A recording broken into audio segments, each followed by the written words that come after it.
Bienvenue pour ce webinaire dont le thème, je pense, préoccupe de nombreux élus sur les déchets et les dépôts sauvages. Simplement, une petite présentation. Donc, je suis Julien Deplat, avocat au barreau de Pau, spécialiste en droit public. Donc, les difficultés, notamment sur ce type de thématique, sont des choses que je vois au quotidien et régulièrement. Et je ne me doute pas que ce soit une préoccupation face à ce qui est souvent quand même de larges incivilités, voire plus. Alors, pour rentrer dans le vif du sujet, quels sont les objectifs aujourd'hui pour cette partie formation, grosse demi-heure? Donc, de s'approprier les principes relatifs à la réglementation sur ces déchets et ces dépôts sauvages, et puis comprendre les obligations, puisqu'il y a des obligations lorsque vous faites face à ce type de problématique. Et puis, comment, on peut engager les responsabilités de ceux qui contreviennent à cette réglementation et les moyens éventuellement de prévention en la matière. Donc, on aura donc deux parties. Une première partie sur les principes applicables de manière pratique au travers de cas notamment jurisprudentiels. Et puis une deuxième partie où nous pourrons échanger si vous avez des questions concrètes et des questions-réponses auxquelles je suis prêt à répondre, bien entendu. Alors, sur les principes généraux en la matière, nous avons une disposition fixée par l'article 541-1-1 du Code de l'environnement qui nous donne la définition d'abord de ce qu'est un déchet et de la gestion de déchets. Alors, le déchet, c'est toute substance, ou tout objet, et plus généralement tout bien meuble dont le détenteur se défait ou dont il a l'intention ou l'obligation de se défaire. Donc, il y a deux éléments. Ça veut dire que c'est un objet dont on ne veut plus, éventuellement, ou alors parce qu'on est obligé de s'en défaire. C'est-à-dire, il y a vraiment deux choses importantes. C'est soit parce qu'on a l'intention de le jeter, alors même qu'il serait en parfait état. Donc, ce n'est pas l'état. On peut très bien décider, un objet parfaitement neuf, si je décide de m'en défaire, eh bien, ça devient un déchet, quand bien même il serait absolument neuf. Donc, c'est important, ça, de le noter. Et puis, la gestion des déchets qui va de la collecte, du transport, et puis de la valorisation et de l'élimination. C'est-à-dire soit de sa transformation par la valorisation, soit de l'élimination, mais effectivement pour qu'il puisse ne pas se retrouver dans la nature et à n'importe quel endroit. Donc, c'est toute activité qui participe à l'organisation, à la prise en charge des déchets, de leur production jusqu'au traitement final. Il y a, bien entendu, lorsqu'on génère des déchets, des obligations en la matière de retraitement. Y compris aussi pour les activités de négoce ou de courtage et la supervision de l'ensemble de ces opérations. Voilà ce qu'est la gestion de déchets. Alors, qui est responsable de la gestion des déchets? C'est toujours le Code de l'environnement qui nous dit qui en est responsable, c'est le tout producteur ou détenteur. Donc, bien entendu, le seul fait de détenir, quand bien même je ne serais pas à l'origine du déchet, le seul fait de le détenir fait que j'ai une part de responsabilité. Donc, tout détenteur, producteur ou détenteur de déchets qui est tenu d'en assurer la gestion, bien entendu. Ça peut être aussi, c'est ce que nous dit le Code, tout producteur ou détenteur des déchets responsable de la gestion de ces déchets jusqu'à leur élimination ou valorisation finale. Même si on le transfère pour traitement, c'est-à-dire qu'on le confie à un tiers qui a cette mission de le faire, on en reste éventuellement responsable en tant que gestionnaire. Et dernier élément, tout producteur ou détenteur de déchets s'assure que la personne à qui les remet est autorisée à les prendre en charge. Il ne suffit pas de dire je remets à n'importe qui, dans n'importe quelle condition. C'est vraiment une dimension de responsabilisation en matière de déchets. C'est d'autant plus important, je dirais aujourd'hui, au regard des impacts sur l'environnement que peut avoir cette situation. On va voir également qu'en matière de dépôt sauvage, parfois, c'est un petit peu compliqué de pouvoir retracer qui en est l'auteur en la matière. Voilà pour ces premiers principes généraux. Alors, bien entendu, et c'est là où vous, en tant que responsable et élus locaux, où vous allez être sans doute impliqué, c'est en cas de manquement aux règles relatives à la gestion des déchets. Alors, il va falloir faire un petit ou un rappel ou une petite explication en la matière. En tant que maire, il y a un pouvoir de police administrative spécial qui est spécifique aux déchets. Lorsqu'on a un pouvoir de police spécial, c'est vraiment parce que c'est une problématique qui a une attention particulière du législateur et la gestion des déchets, c'est le cas. Donc c'est vraiment un pouvoir administratif spécial du maire dont on dira des éléments précis un tout petit peu ultérieurement. Il faut savoir qu'en matière de non-respect de des obligations, il y a des sanctions pénales en matière de déchets fixées par le code pénal et il y a des dispositions du code de la voirie routière qui intéressent ces dispositions pénales aussi et le code de la voirie routière également qui intéressent les maires puisque en tant que maire, vous êtes officier de police judiciaire et en cette qualité, eh bien, il y a des obligations qui sont les vôtres et vraiment des obligations de dresser procès-verbal, j'en dirai un petit peu plus par la suite. Quelques éléments de définition, vraiment de rappel pour qu'il y ait bien une notion entre police municipale, police judiciaire, police générale et police spéciale. En tant que maire, vous êtes chargé par le CGCT de la police municipale, bien entendu, et la police municipale, qui participe de cette notion de police générale sur le plan local, d'assurer ce qu'on appelle le bon ordre, la sûreté, la sécurité et la salubrité publique. Ça, c'est quelque chose qui est le texte général que vous connaissez au titre de vos pouvoirs. Je fais un petit rappel là-dessus, simplement pour dire que nous, on va s'inscrire dans le cadre d'un pouvoir de police spécifique, spécial, au niveau des déchets. On pourrait de toute façon, il faut avoir qu'il y a un lien quand même avec ce pouvoir de police générale, puisque la salubrité publique, bien entendu des déchets, ça peut rendre insalubre certains endroits, et donc il y a quand même un lien, mais il y a vraiment une disposition spécifique relative aux déchets qui vient, je dirais, se substituer à la police générale. Mais c'est quand même cette idée aussi quand même de salubrité, d'hygiène, etc., aussi dans la gestion de déchets. Et ça va au-delà de ça parce que ça peut générer également des problèmes relatifs à l'environnement. Voilà quelques éléments là, de définition que je poursuis. Donc la police générale, c'est vraiment tout ce qui concerne la sécurité, la tranquillité et la salubrité publique euh, auquel vous avez, qui n'est pas spécifique aux déchets, mais c'est vraiment le pouvoir de police générale. Et donc le pouvoir de police spécial, c'est chaque fois qu'un texte est prévu spécifiquement pour le maire qui a des pouvoirs particuliers. Par exemple, le pouvoir de police spécial, la circulation et le stationnement, les édifices menaçant ruine, les cimetières, les activités nautiques et donc les déchets, qui est un pouvoir de police spécifique.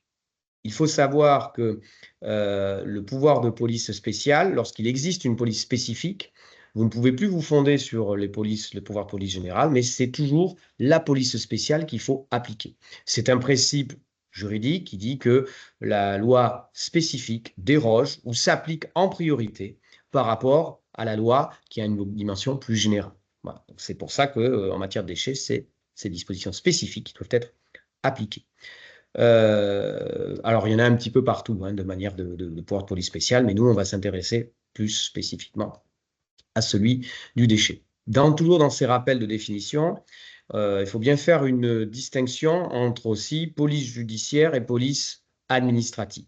Donc, le pouvoir de police des déchets, voir qu'il est un petit peu mixte, mais l'idée d'une police administrative, c'est une police qui vise à prévenir les atteintes à l'ordre public, de les prévenir. C'est un rôle préventif. Le but, c'est d'arriver avant que, éventuellement, le dommage survienne. Donc, souvent, alors, ce n'est pas absolu. La police administrative n'est pas que préventive, mais généralement, l'idée, c'est qu'elle a plutôt une fonction préventive pour éviter que bien, le désordre puisse survenir. Au contraire, la police judiciaire, elle a plutôt une vocation répressive, c'est-à-dire qu'une fois que l'infraction est constatée, eh bien, c'est qu'une sanction arrive. Alors, cette distinction, je fais le rappel, c'est juste pour que vous puissiez avoir les notions, la différence de police administrative, police judiciaire. Bien entendu, il y a des exceptions. Malheureusement, le droit est toujours comme ça. Et donc, on peut avoir une police administrative qui inflige une amende. Donc, ça veut dire qu'une fois que le désordre, l'infraction arrive, eh bien, vous avez une police administrative qui vient sanctionner, par exemple, par une amende. Ça reste de la police administrative, quand bien même il y a une sanction derrière, bien entendu. Donc, on voit qu'il y a quelques petites différences. Ça, c'est quelques rappels qui sont importants. Je l'ai un petit peu dit, mais je le reprécise, le Code général des collectivités territoriales fait que le maire et les adjoints ont aussi la qualité d'officier de police judiciaire. Ça a quoi comme conséquence? Que vous avez l'obligation, lorsque vous constatez des infractions, de les relever, bien entendu, mais aussi que vous êtes cru sur ce que vous pouvez dire ou constater. Ça, c'est des choses qui sont absolument importantes. En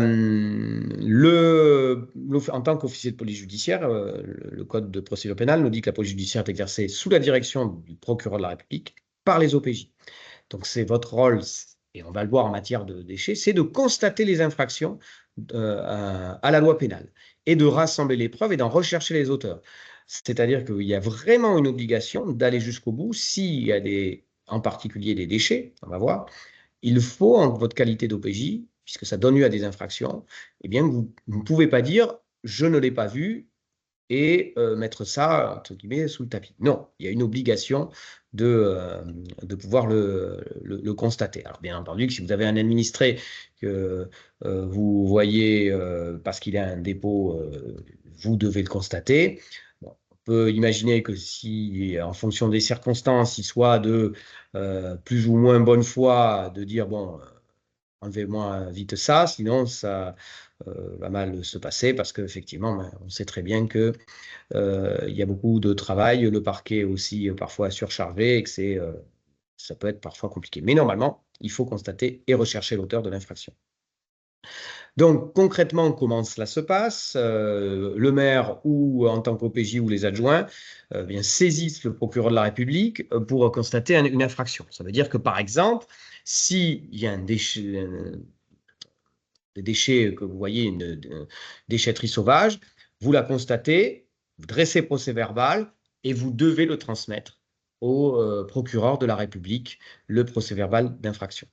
Alors, il faut savoir, attention, je fais une toute petite distinction, il faut voir, on va le voir, ça dépend si c'est une contravention ou si c'est des délits ou des crimes. Les délits ou des crimes, il y a une obligation de dresser procès-verbal et de le transmettre.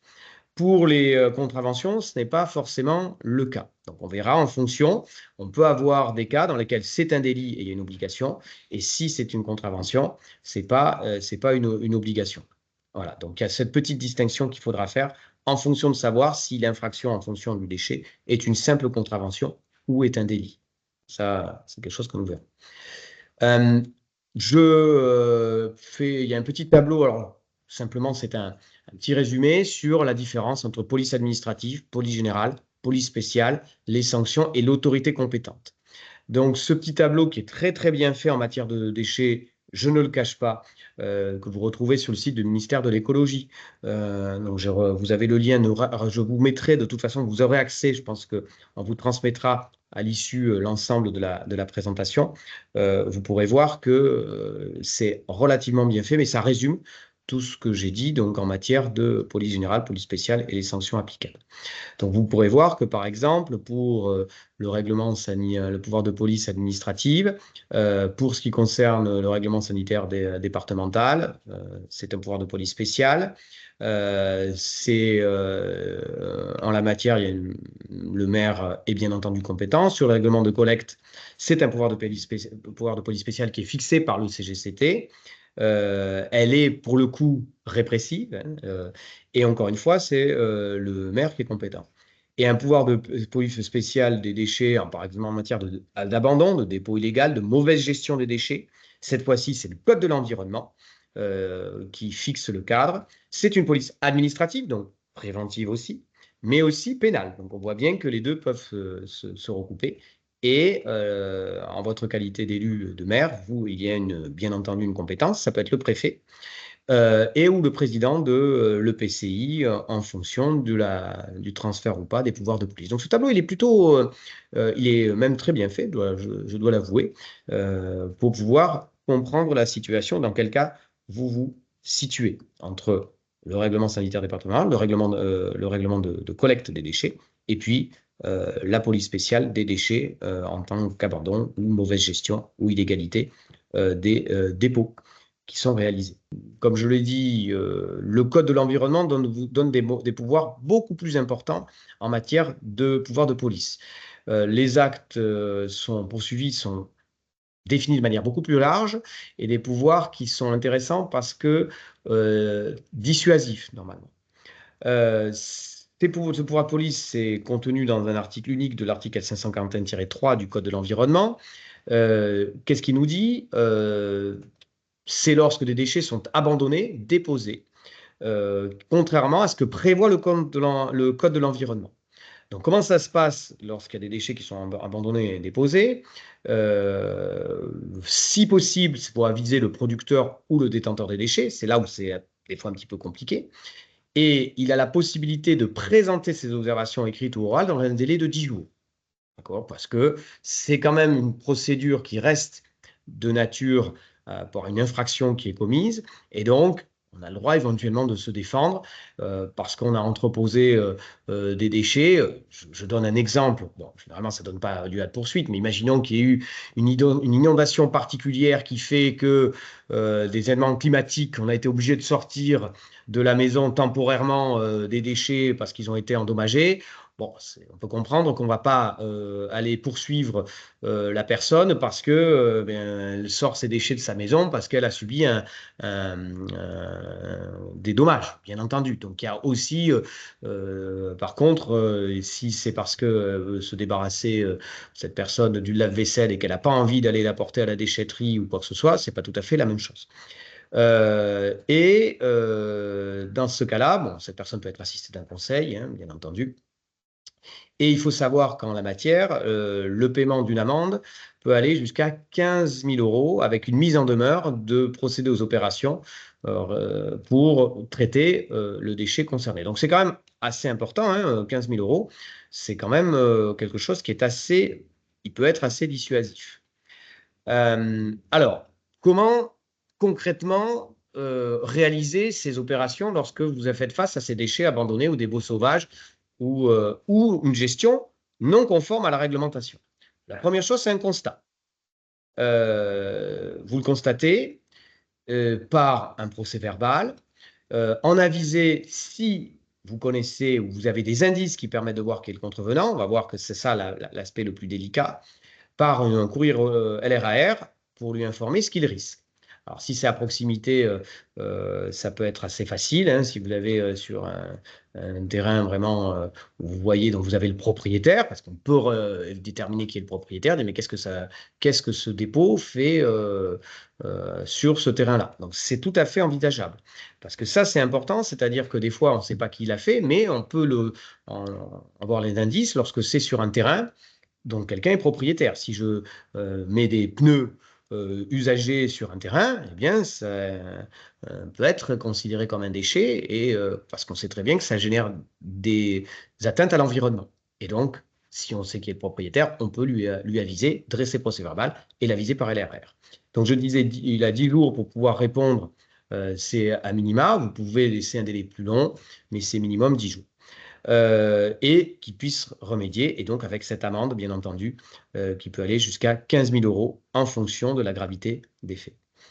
Deuxième étape, s'il refuse d'obtempérer, donc après les observations, elle n'a pas obtempéré à cette injonction dans le délai qui est imparti, eh bien, après cette mise en demeure, c'est l'obligé de consigner entre les mains d'un comptable public une somme correspondant aux mesures des mesures prescrites. Ça peut être, par exemple, le fait d'évacuer dans un circuit prévu ces déchets. Ça, c'est la deuxième étape. Deuxièmement, le faire procéder d'office en lieu et place. Donc, ça veut dire que c'est la collectivité qui va avancer les frais et elle émettra un titre qui permettra de répercuter sur la personne concernée les frais qui auraient été nécessaires.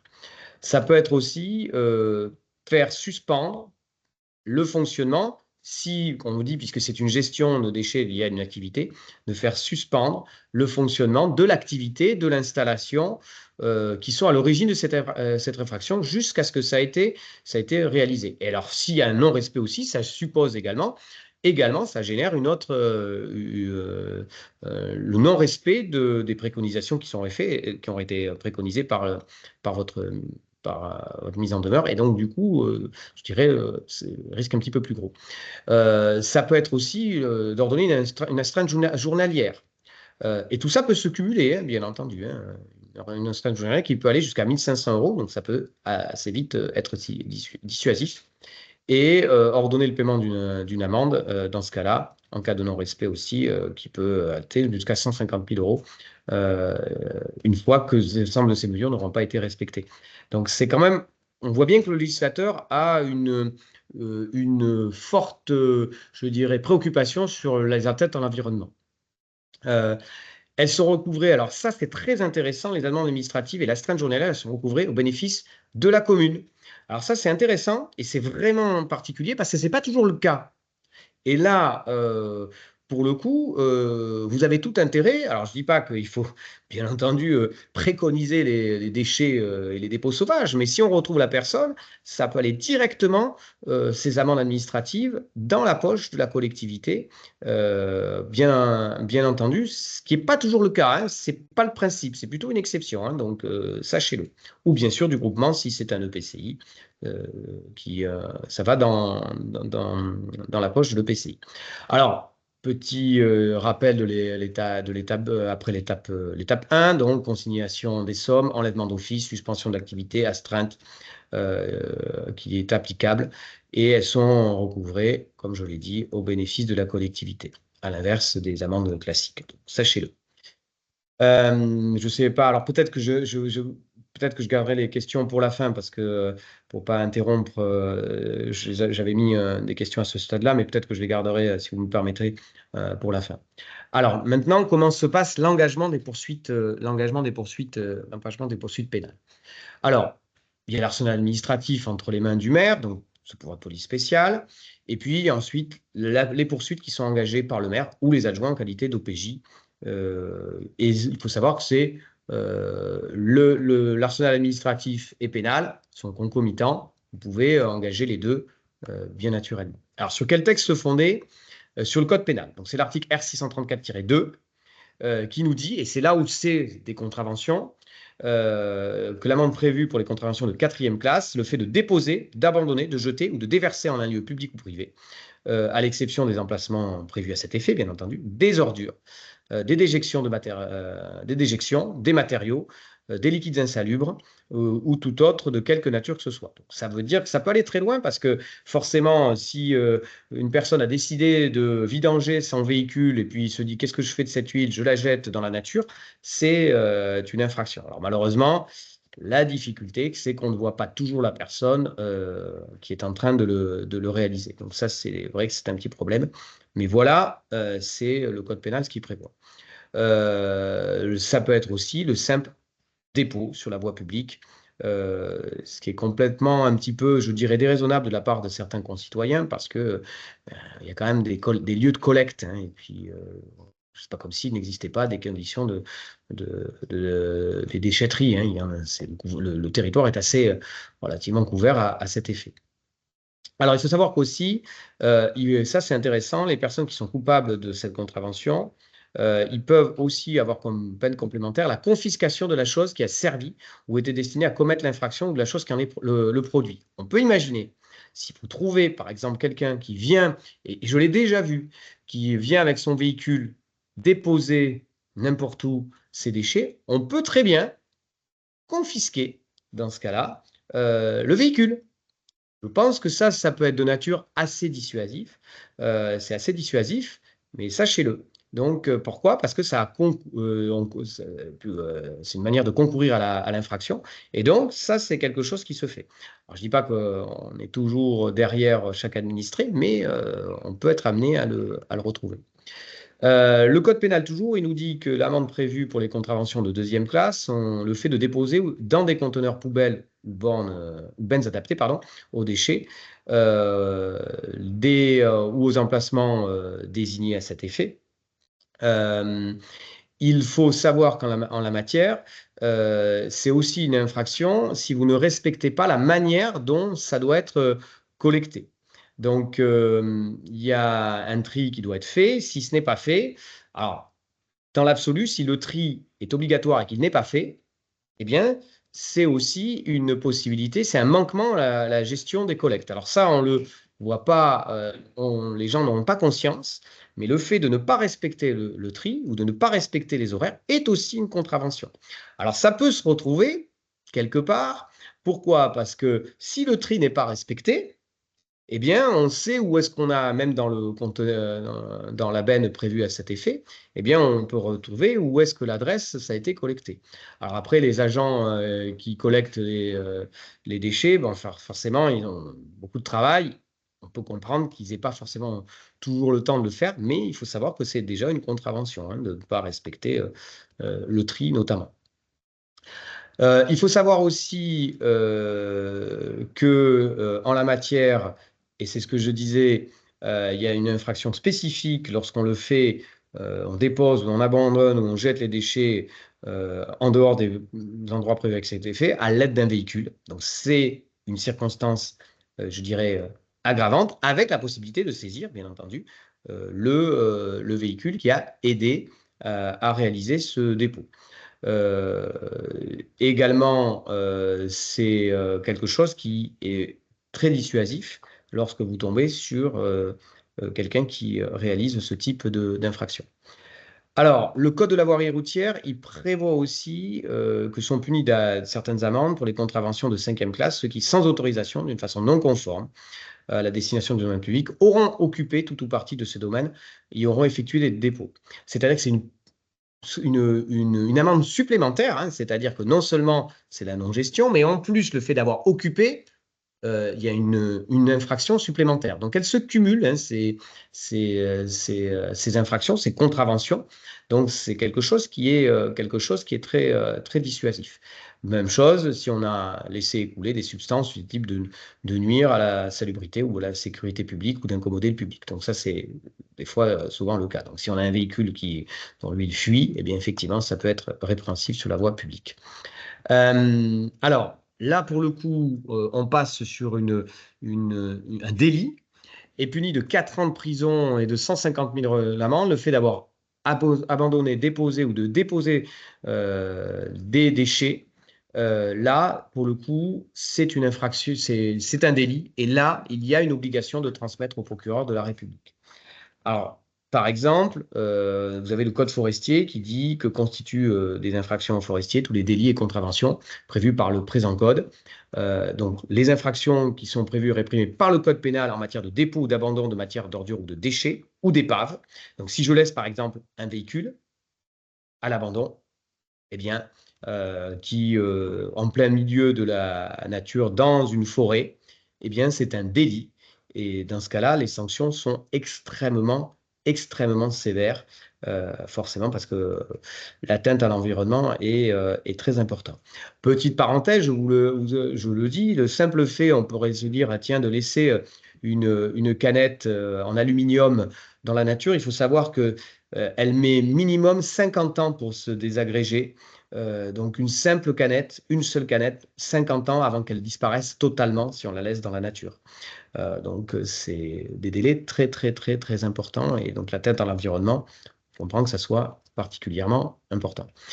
J'ai remis ici, alors en matière de police judiciaire cette fois-ci, parce que c'est complémentaire de la police administrative, hein, qu'on soit bien clair, c'est ce que je disais tout à l'heure, où je vous ai remis non seulement si c'est une infraction de type, quel type d'infraction, si c'est une contravention ou si c'est un dépôt illégal. Encore une fois, ce tableau est vraiment très très bien fait, vous l'aurez, et il vous permet rapidement de déterminer ce qu'il en est. Par exemple, si c'est des déchets de pique-nique, c'est une contravention de 4e classe qui est punie avec un maximum d'amende en la matière. Je parle sur l'aspect, je dirais, contraventionnel. Donc, vous avez ces distinctions qui sont faites et qui sont plutôt assez euh, bien encadrées avec des exemples très concrets qui sont faits par le ministère de l'écologie. Je trouvais que c'était assez explicite. Alors, on en reparlera aussi un petit peu dans les questions, sans doute. Euh, je vous ai mis aussi, alors je passe parce que je vois que le temps tourne, sur l'abandon des déchets. Le processus à suivre est assez intéressant. Soit les déchets de nature, ce sont des déchets de nature non conforme qui sont déposés dans un conteneur de collecte, c'est-à-dire on les a bien, mon ami, on l'a bien mis le déchet dans un conteneur, mais c'est pas conforme aux modalités de collecte.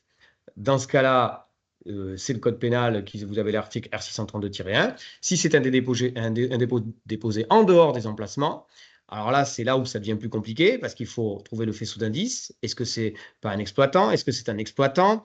Qui est-ce? Est-ce que c'est un dépôt sauvage? Est-ce que c'est un dépôt illégal?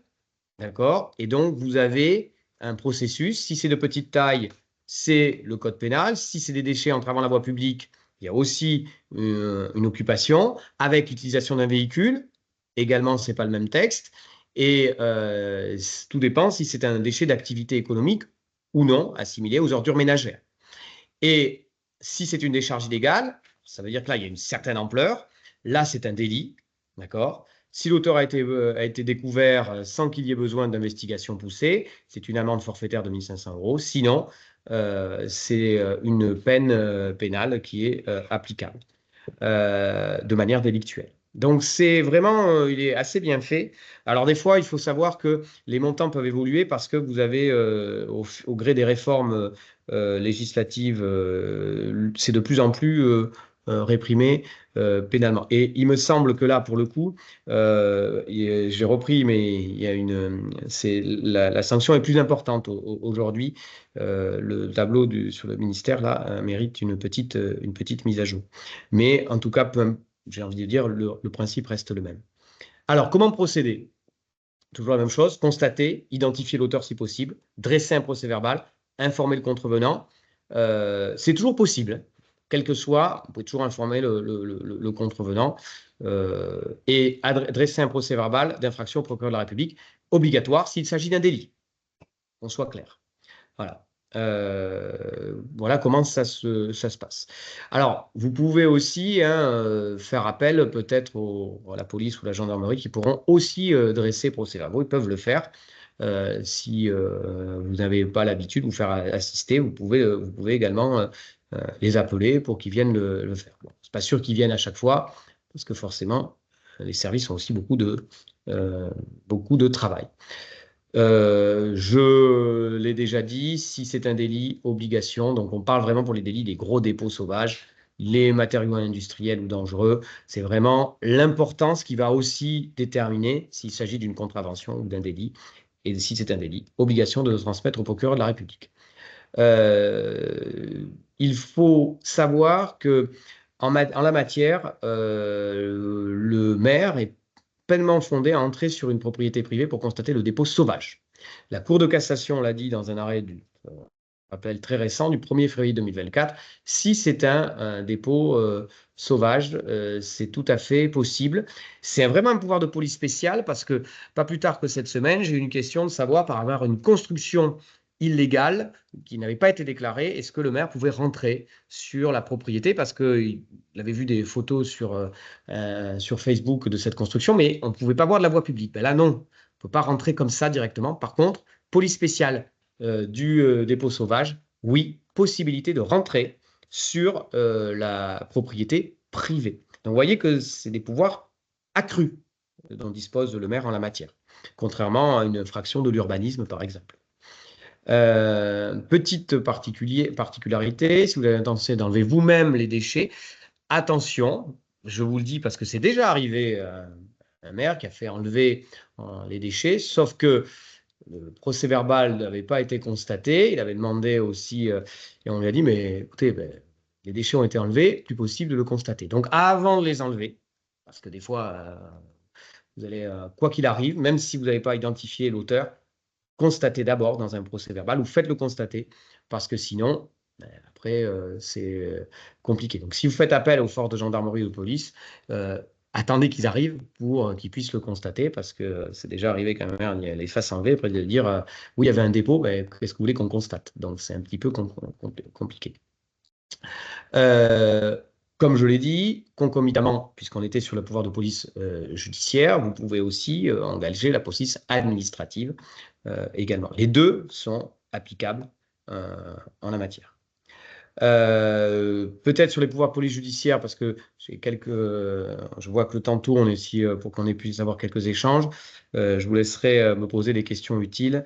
Voilà, j'ai pratiquement terminé. Je vous renvoie au guide, non pas parce qu'il est vraiment très bien fait de ministère d'écologie et il peut déjà vous répondre à vos questions du quotidien. Bon, il date de décembre 2020, c'est pour ça qu'il a des choses qui sont un petit peu datées. Mais dans l'idée, il est tout à fait actuel sur les principes juridiques applicables. Après, comme je l'ai dit, il y a des sommes, puisque le législateur a modifié donc faites attention juste, mais sur les sanctions applicables en termes de montant. Mais il est vraiment bien fait, bien entendu. Vous pouvez vous faire appel à un conseil hein, et également au service du procureur de la République s'il y a des difficultés. Alors, quelques exemples pratiques, ou plutôt des situations qu'on pourrait évoquer. Par exemple, là, vous voyez un exemple de produits chimiques qui ont été déposés sur la commune de Saint-Pé-sur-Nivelle. Donc là, effectivement, l'atteinte à l'environnement, elle est grave parce que c'est des produits chimiques.